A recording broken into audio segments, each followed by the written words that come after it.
बिस्मिल्लाहिर्रहमानिर्रहीम जी। मैं अली अवैस बांट बिल्डिंग न्यू पाकिस्तान से।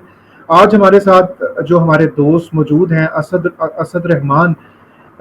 इनकी सिलेक्शन जो है वो बैच 6 के अंदर as a sub inspector Punjab police हुई, और अभी जो है ये शेखुपुरा के अंदर एज ए इन्वेस्टिगेशन ऑफिसर काम कर रहे हैं। असद, आपको आज के इंटरव्यू के अंदर हम वार्मली वेलकम कहते हैं। जी थैंक यू वैस। आपकी आवाज़ थोड़ी सी कम आ रही है, अगर आप थोड़ा सा लाउड बोल सकें असद। थैंक यू वैस भाई, थैंक यू। जी। अच्छा असद, आपका जो इंटरव्यू है, हम इस इंटरव्यू को 3 कॉम्पोजिशंस के अंदर लेके चलेंगे। पहला तो हम बात करेंगे कि नॉर्मली आपके सब्जेक्ट से रिलेटेड आपसे सवाल किए जाते हैं, फिर आपके जो डिपार्टमेंट है उससे रिलेटेड सवाल किए जाते हैं, और फिर तीसरा हम कुछ प्रैक्टिकल क्वेश्चन भी करेंगे कि अब आप फील्ड के अंदर हैं, 2020 से आपकी ज्वाइनिंग हो चुकी है, आप जी पुलिस में जी काम कर रहे हैं, तो प्रैक्टिकल प्रॉब्लम्स क्या हैं और किस तरह का बंदा जो है, किस तरह की पर्सनालिटी जो है वो ज़्यादा कंफर्टेबल है to perform well in police department. और तीसरी जी जो चीज़ हम जिसमें हम बात करेंगे वो ये भी होगी तीसरे सेक्शन के अंदर कि क्या कोई सिफारिश का एलिमेंट भी है। बहुत सारे स्टूडेंट्स मेरे से पूछते हैं कि जी पैसे दे के आते हैं या सिफारिश से आते हैं या कोई फेवरेटिज्म की बेस के ऊपर आते हैं। तो हम ये 3 कॉम्पोजिशंस को कैरी करेंगे आज के इंटरव्यू के अंदर। जी जी। अच्छा असद, आपने थोड़ा सा माइक को अपने करीब ही रखना है जब आपने बोलना, ताकि आपकी आवाज़ अच्छी क्लियर आए। अच्छा असद, मुझे ये बताइएगा कि आपका आप शेखुपुरा रीजन से हैं, तो आपका जब इंटरव्यू था तो पैनल में कितने लोग थे, और अगर आप उन जो पैनलिस्ट थे उनके नामों को रिकॉल कर सकें तो हमारे लिए चीज़ों को असेसमेंट करना, उनको अलाइन करना, उनकी उन चीज़ों को आपस में स्ट्रीमलाइन करना थोड़ा आसान हो जाएगा। जी प्लीज़। बिस्मिल्लाहिर्रहमानिर्रहीम। अवैस भाई, मेरा इंटरव्यू जो है ना वो नासिर दुरानी साहब ने लिया था, जो एक्स आईजीपी खैबर पख्तूनख्वा थे। उन्होंने मेरा इंटरव्यू के जो हेड थे पैनल के वो थे, और बाकी जो 2 लोग और थे, टोटल 3 का पैनल था। तो बाकी 2 का मुझे नाम एग्जैक्टली याद नहीं है, लेकिन आपको मेन मुझे उन्हीं का डिपार्टमेंट, नाम है। आपको ये पता है कि उनका डिपार्टमेंट कौन सा था, किस डिपार्टमेंट से थे? वो पुलिस डिपार्टमेंट से ही थे। जो दूसरे एक था एसएसपी साहब थे, उनका मुझे नाम याद नहीं है, और एक जो है वो है पुलिस डिपार्टमेंट से ही थे, लेकिन उनका ताल्लुक साइकोलॉजिस्ट थे। मतलब वो एज ए साइकोलॉजिस्ट वहाँ पे आपको जी जी ऑब्जर्व कर रहे हैं। जी ठीक है, जी बिल्कुल। बेहतर हो गया। अच्छा सर, नॉर्मली जो है कहा यह जाता है कि अगर आपका इंटरव्यू लंबा है, लेंथी इंटरव्यू रहा है आपका, तो ये एक अच्छा जी साइन होता है कैंडिडेट के लिए कि शायद उसका इंटरव्यू जो है वो बड़ा इंटरेस्टिंग है, या उसने पैनलिस्ट को का इंटरेस्ट ग्रैब कर लिया है इंटरव्यू के अंदर, इस वजह से इंटरव्यू पर लॉन्ग किया। तो आपका भी जो इंटरव्यू था वो माशाल्लाह काफ़ी लंबा था, 15 से 20 मिनट आपका इंटरव्यू रहा। तो जी जी। क्या आपको भी ऐसा लगा कि आपका इंटरव्यू इंटरेस्टिंग है और पैनलिस्ट जो हैं वो उसके अंदर इंटरेस्ट ले रहे हैं? जी बिल्कुल, पैनलिस्ट तो मुझे लगा ही था, लेकिन उससे ज़्यादा मेरे अपने लिए मेरा जो इंटरव्यू है वो काफ़ी इंटरेस्टिंग रहा। मुझे खुद नहीं पता लगा कि मेरे 15 से 20 मिनट जो है वो दौरान इंटरव्यू गुजर चुके हैं। जब ये मैंने बाहर आके सोचा कि मतलब बाहर आके जब मैंने टाइम देखा तो तकरीबन कुछ 17-18 मिनट 20 मिनट के करीब टाइम हो चुका था। तो मेरे लिए तो ये खुद बहुत ज़्यादा इंटरेस्टिंग था। आपके लिए इंटरेस्टिंग था ये? जी जी अच्छा। अच्छा, एक और चीज़ जो है, हम अपने पहले सेगमेंट की तरफ जाएंगे कि जी नॉर्मली आपका जो एकेडमिक बैकग्राउंड होता है उससे रिलेटेड आपसे सवाल किए जाते हैं। तो क्या जी आपसे भी उससे रिलेटेड सवाल पूछे गए, नहीं पूछे गए, और अगर पूछे गए तो क्या सवाल पूछे गए आपसे? जी, जैसे ही मैं एंटर हुआ हूँ रूम में, तो उन्होंने नासिर दुरानी साहब बोले हैं, उन्होंने कहा जी आप बैठ जाएँ। मैं बैठा हूँ तो उन्होंने फर्स्ट जो मुझसे पूछा, उन्होंने मुझसे यही पूछा था कि इंट्रोड्यूस योरसेल्फ, आप अपने आप को इंट्रोड्यूस करवाएँ। मैंने उन्हें बताया कि ये मेरी पीछे जो स्टडी बैकग्राउंड है उसके बारे में बताया, और फिलहाल जो मैं प्राइवेट तौर पे एक जॉब कर रहा था नेस्ले कंपनी में, मैं उसका कुछ बताया उन्हें। तो उन्होंने मेरी स्टडी को आगे कंटिन्यू किया। तब मैं बीए मेरा कंप्लीट था, और मास्टर ऑफ इंग्लिश में मेरा कंटिन्यू था। तो उन्होंने मास्टर ऑफ इंग्लिश में से तो मुझसे क्वेश्चन कोई नहीं किया, उन्होंने बीए को कंटिन्यू किया। उन्होंने कहा जी आपके बीए में आपने कौन-कौन से सब्जेक्ट्स रखे? मैंने उन्हें बताया कि मेरा पंजाबी था, फ़ारसी था और जर्नलिज़्म थी। تو انہوں نے یہ تینوں سبجیکٹس کو نا تھوڑا تھوڑا مطلب ٹچ کیا ہے کہ دو دو کویشچن اس میں سے لے کے چل پڑے.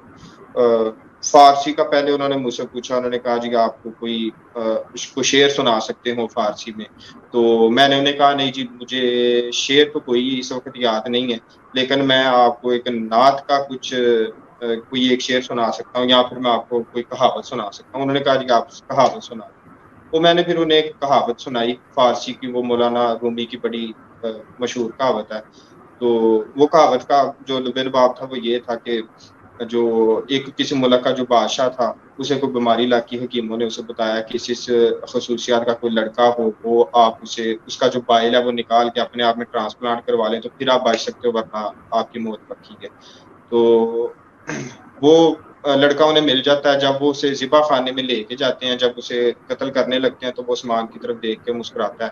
تو بادشاہ اسے پوچھتا ہے کہ کیا وجہ کہ تم اس وقت جب موت تمہارے سامنے کھڑی ہے تمہاری, تو تم اس طرح سے آسمان کی طرف دیکھ کے مسکرا رہے, اس کا کیا مطلب ہے؟ تو وہ لڑکا بتاتا ہے انہیں. وہ لڑکا کہتا ہے جی میں نے جو سب سے انسان کو پہلے امید ہوتی ہے وہ اپنے ماں باپ سے انصاف کی امید ہوتی ہے, اور دوسری امید ہوتی ہے بادشاہ وقت سے. اس وقت ماں باپ جو ہے وہ پیسے لے کے, اور بادشاہ وقت اپنی زندگی کو لے کے میرا جو ہے وہ قاتل بن رہا ہے, تو میں اس وقت کس سے فریاد کر سکتا ہوں؟ تو اس چیز اللہ تعالیٰ کے خوف سے نا بادشاہ نے اسے چھوڑ دیا. ابھی میرے یہ کنٹینیو تھا تو ناصر درانی صاحب بول پڑے کہ ہر سٹوری کا ایک مورل ہوتا ہے, آپ اس میں سے مورل بتاؤ ہمیں کہ اس چیز کا مورل کیا ہے. تو میں ابھی سوچنے لگا تھا, ساتھ ہی وہ بول پڑے کہ اس کا مورل یہ ہے کہ مطلب جب غربت پڑتی ہے تو ماں باپ بھی چھوڑ دیتے ہیں. میں کہا جی بالکل اس کا یہی مورل ہے کہ مفلسی جب حد سے گزرتی ہے تو وہ کفر کی طرف دھکیل دیتی ہے. یہ اس طرح کی ایک حدیث بھی ہے. تو میں نے اس چیز کو نا اس حدیث کے ساتھ تھوڑا سا ایک مدلل کر دیا اس چیز کو. تو وہ مطلب میں نے ان کا فیس دیکھا تو وہ اچھے طرح سے سیٹسفائیڈ ہو گئے تھے میرے جواب سے. پھر وہ دوسرا میرا سبجیکٹ تھا جو جرنلزم, اس میں سے مجھ سے کچھ کویشچن ہوئے دو چار, مطلب بابا صحافت کون ہے, اور پیسہ اخبار کہاں سے نکلتا تھا, یہ وہ کس زبان میں نکلتا تھا, اس طرح کے کویشچن. پھر میرا تیسرا سبجیکٹ پنجابی تھا. پنجابی سے وہ مجھ سے پوچھنے لگا کہ جی اچھا شیخ پورہ سے آئے ہو, تو شیخ پورہ کی ایک مشہور پنجابی کے شاعر ادھر دفن ہے, وہ کون ہے؟ میں نے انہیں بتایا جی وارث شاہ صاحب ادھر دفن ہے. پھر بابا بلے شاہ کے بارے میں انہوں نے مجھ سے پوچھا, میں نے ان کے بارے میں تھوڑا سا بتایا. پھر لاسٹ کویشچن جو انہوں نے مجھ سے کیا جو مجھے نہیں آیا وہ یہ تھا کہ بابا بلے شاہ کی کسی عمر میں لڑائی ہوئی تھی ادھر اپنے قصور میں, تو وہ اس لڑائی کی وجہ کیا تھی؟ تو میں نے کہا جی یہ واقعہ مجھے یہ اس چیز کے بارے میں نالج نہیں ہے, تو سوری میں اس بارے میں نہیں جانتا. پھر ناصر درانی صاحب نے ادھر جو ہے وہ اپنا انٹرویو ختم کیا, اور انہوں نے مجھے دوسرا جو پینل کا جو دوسرا ممبر تھا ایس ایس پی صاحب, مجھے ان کی طرف انہوں نے جانے کو کہا. تو جو دوسرے ایس ایس پی صاحب تھے انہوں نے پھر مجھ سے کچھ کویشچن کیے. ان کے جو کویشچنز تھے وہ زیادہ تر پولیس ڈپارٹمنٹ کے متعلق ہی تھے. کوئی ایک دو کرنٹ افیئر کا تھا انہوں نے پوچھا تھا, باقی زیادہ تر جو ہے وہ ہم اسد وہ جو سیکنڈ پارٹ ہے اس کے اوپر ہم لوگ آتے ہیں. تو میں جی صرف یہ کہوں گا کہ آپ کا یہ جو پہلا پارٹ ہے یہ بہت ہی انٹرسٹنگ تھا, اور آپ نے جی بڑے اچھے طریقے سے رسپونڈ کیا. تو چونکہ جب میں نے سول سپیریئر سروس کا ایگزام دیا تو پرشین میرا بھی سبجیکٹ تھا. تو مجھے جی اب جیسے آپ کو بڑا لمبا ٹائم ہو گیا اور آپ پرشین کو اپنے ریوائز اور ان چیزوں کو دوبارہ نہیں پڑھ سکے, تو بالکل ایسے ہی ہے. لیکن مجھے ایک مولانا روم کا ان کی جو کتاب تھی مثنوی معنوی, اس میں سے ایک شعر جی یاد ہے کہ جو اگر میں آپ اجازت دیں تو میں سنا دوں جو دیکھنے والے ہیں. جی جی ضرور. اس کا تھا کہ بشنو از نی چوں حکایت می کند از جدائی ہا شکایت می کند. تو مجھے بھی اتنے 2015 کے اندر میری آخری اٹیمپٹ تھی, تو مجھے بھی اتنے سالوں کے بعد یہی ایک شعر یاد رہا ہے, اس کے بعد باقی سارے میں بھول چکا ہوں. تو آپ کا یہ والا جو پورشن تھا اکیڈمک کا پورشن تھا, that was quite interesting, I would say that. جی بالکل. اچھا اسد, ایک تو آپ نے تھوڑا سا یہ کرنا ہے کہ تھوڑا سا لاؤڈ بولنے کی کوشش کرنی ہے, اور دوسرا یہ کہ اب ہم آپ کے اس پورشن کی طرف آئیں گے جس میں آپ سے پولیس ڈپارٹمنٹ سے ریلیٹڈ سوال پوچھے گا. اگر آپ اس میں سے کچھ ریکال کر سکیں اور ان کو شیئر کر سکیں.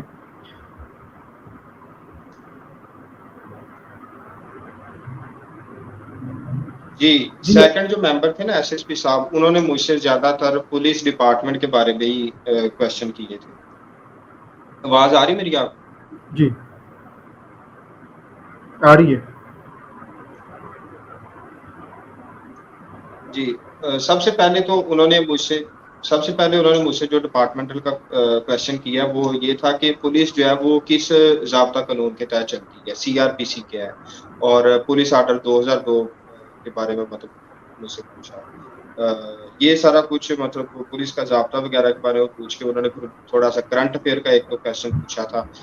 तब ये ज़ैनब वाला जो केस है ना, ये न्यू हाइलाइट था और ज़ैनब बिल पास हुआ था पार्लियामेंट से। तो उन्होंने मुझसे इसके बारे में थोड़ा-सा पूछा कि ये ज़ैनब जो बिल पास हुआ है, इसका जो मौजूदा जो सूरत-ए-हाल चल रही है, उसके बारे में पूछा, एक्ट के बारे में पूछा और ऑर्डिनेंस के बारे में पूछा कि एक्ट और ऑर्डिनेंस में डिफरेंस क्या है? तो मैंने उन्हें बताया जी, एक जो है पार्लियामेंट पास करती है और एक चीज़ को जो है वो सदर जो है वो पास करता है। फिर उन्होंने मुझसे पुलिस हायरार्की का अगला क्वेश्चन किया कि पुलिस की हायरार्की क्या है? जैसे कांस्टेबल और हेड कांस्टेबल, एएसआई ये। तो मैंने उन्हें सारी बताई हायरार्की और एंड पे जो है वो उन्होंने पूछा सबसे ऊपर क्या है? मैंने कहा जी प्रोविंशियल पुलिस ऑफिसर। तो इसके बारे में उन्होंने मुझसे मज़ीद कोई 1-2 क्वेश्चन किया था, वो मुझे याद नहीं है। फिर जो लास्ट क्वेश्चन जो मुझे उनका नहीं था आया, वो ये था कि ये जो प्रिज़न डिपार्टमेंट है, ये किस ज़ाब्ते के तहत चलता है? प्रिज़न पुलिस जो है, वो किस ज़ाब्ते के तहत चलती ठीक है? है। और एफआईए किसने बनाई है? ये भी उन्होंने मुझसे पूछा था। तो ये जो प्रिज़न डिपार्टमेंट वाला ना, ये मुझे उस वक़्त नहीं था आया, तो मैंने उन्हें कहा, "जी सॉरी, इस बारे में मुझे नॉलेज नहीं।" तो फिर यहाँ पे जो है दूसरा जो ठीक। पैनल के जो दूसरे मेंबर थे वहाँ यहाँ पे उसका इंटरव्यू जो है वो खत्म हुआ। अच्छा फिर उसके असद, एक बाद और। जी जी थर्ड वन प्लीज। थे जो साइकोलॉजिस्ट साहब, जी जी। उनकी तरफ मुझे जी, साइकोलॉजिस्ट साहब की तरफ मुझे फिर रेफर किया गया। उन्होंने मुझसे 1-2 क्वेश्चन ही पूछा। उन्होंने मुझसे पूछा जी आप पुलिस की डिपार्टमेंट में आप जा रहे हो तो पुलिस की प्रॉब्लम्स कौन-कौन सी हैं? मैंने उन्हें बताया जी पुलिस की जो मेन प्रॉब्लम्स हैं उसमें तो ये फंड्स वगैरह के इश्यूज़ हैं, स्टेशनरी के इश्यूज़ हैं और ड्यूटी एक जो लंबी-चौड़ी ड्यूटी है उसमें कोई उनकी टाइमिंग नहीं है, ये इश्यूज़ हैं। फिर करप्शन वगैरह के इश्यूज़ हैं। ये सारे मैंने इश्यूज़ उनको जब बताए हैं तो उन्होंने मुझे कहा जी चलें ये इश्यूज़ तो हैं सारे, आप इनका कोई हमें हमें हल बताओ कि करप्शन का क्या हल है? तो मैंने उन्हें कहा जी फंड्स या दूसरी-तीसरी चीज़ें जितनी मर्ज़ी वैल्यूएबल कर लो, जब तक एक इंसान अंदर से नहीं ना चाहता कि मैं मतलब इस तरफ नहीं चलना, तो तब तक इस चीज़ पे काबू नहीं पाया जा सकता। उन्होंने कहा जी अच्छा फिर क्या करना चाहिए हमें? मैंने उन्हें कहा जी जो पुलिस ऑफ़िसर्स हैं उनको मज़ीद एजुकेट करें, उनके ईमान को ताज़ा करने की ज़रूरत है। उनकी जो इस बारे में मोरल बिल्डिंग की ज़रूरत है। तो उन्होंने कहा जी मतलब मुझे यहाँ पे उन्होंने ना मेरा बात को कट करते हुए वो दरम्यान में बोले। उन्होंने कहा कि आप जैसे मतलब उनका रवैया था ये कि मेरी तरफ उन्होंने ऐसे इशारा करके मुझे कहा कि आप जैसे पढ़े-लिखे लोगों को भर्ती करके भी हमें ये ज़रूरत है कि हम दोबारा से उन्हें एजुकेट करें। तो इस चीज़ को मैंने फिर वो हदीस के साथ थोड़ा अटैच करके इसकी दलील मुदल्लल किया इस चीज़ को कि अल्लाह ताला के नबी का इरशाद है कि माँ की गोद से लेके कब्र तक इल्म हासिल करो। तो इंसान को ये पैदा होने से लेकर एंड तक इल्म हासिल करने की ज़रूरत होती है। तो मतलब इंसान जो है ना वो एक ऐसी चीज़ है कि उसे अपने नॉलेज को इंक्रीज़ करते रहना चाहिए। तो यहाँ पे जो है ना वो नासिर दुरानी साहब फिर काफ़ी सैटिस्फाइड हुए, तो उन्होंने मुझे यहाँ पे फिर टोक दिया, उन्होंने कहा ठीक है बेटा वेल डन आप जा सकते हैं। तो मुझे तकरीबन जो है वो अंदाज़ा हो गया था कि मेरी सिलेक्शन हो जाएगी। ठीक है, मतलब आप अपने इंटरव्यू से सेटिस्फाइड थे और आपको लग रहा था कि जी, आपकी जी, बिल्कुल। आपकी सिलेक्शन हो जाएगी। जी, बिल्कुल। ऐसे ही है। अच्छा असद, अब हम थोड़ा जी, सा प्रैक्टिकल बातों की तरफ भी आते हैं, क्योंकि कम इंटरव्यूज में इन प्रैक्टिकल चीज़ों को टारगेट किया गया है। आप मुझे ये बताएं कि आप पुलिस के अंदर हैं और आप काफ़ी देर से ऑब्जर्व भी कर रहे हैं, आपका प्रैक्टिकल एक्सपीरियंस भी है। आप मुझे प्रैक्टिकली बताएं कि प्रैक्टिकल सबसे बड़ी प्रॉब्लम पुलिस की क्या है, क्योंकि बाबा हेल हैं या डॉन के अंदर आर्टिकल्स आते हैं या और लोग जो लिखते हैं वो काफ़ी बातें थ्योरेटिकल बातें हैं। तो कोई जी, ऐसी जी। चीज जो प्रैक्टिकली आपने देखी हो, जो उसी बंदे को पता चल सकती हो जो प्रैक्टिकल उस चीज को एक्सपीरियंस कर रहा हो, उस प्रोसेस से गुजर रहा हो, تو کوئی ایسی پریکٹیکل پرابلم جو آپ کو لگتا ہے کہ وہ پولیس کی پرفارمنس کو ہینڈل کر رہی ہے؟ جو سب سے بڑی پولیس کی پرابلم ہے وہ بیسیکلی تو فنڈز کی کمی ہے، کہ جب آپ کو کسی قسم کا کوئی فنڈ نہیں ملے گا، جب آپ کو پیٹرول کے پیسے نہیں ملیں گے، جب آپ کو گاڑیوں کے ریپیئرنس کے نہیں ملیں گے، اسٹیشنری کے نہیں ملیں گے، تو آپ کہاں سے وہ پورے کرو گے؟ ظاہر ہے پھر وہ آپ جو کوالٹی آف ورک ہے وہ ڈیمیج تو ہوگی. تو سب سے جو میرے خیال میں جو سب سے مین پرابلم ہے وہ فنڈز کی کمی ہے. اس کے علاوہ دوسری تیسری چیزیں جو ہے وہ ورک برڈن بہت زیادہ ہے آپ انسان کہہ کی رہے ہیں جو کہ ورک لائف لائف ہے بیلنس کے پولیس ایشوز، آفیسر کی. ورک لائف جی جی بیلنس کے ورک ایشوز لائف بہت بیلنس زیادہ کا جی جی بہت زیادہ ایشو ہے وہ. ہیں. ایک پولیس آفیسر کی تقریباً جو زندگی ہے نا وہ ان چیزوں میں بہت زیادہ ڈسٹرب رہتی ہے. صبح کو وہ ہائی کورٹ جا رہا ہے اور مختلف پیشیوں پہ جا رہا ہے، اور شام کو جب اس نے اپنی پارٹیز وغیرہ بلائی ہوئی ہیں انہیں سننا ہے، ان کے فیصلے کرنے ہیں، رات ہونی ہے تو اس نے گشت پہ نکل جانا ہے.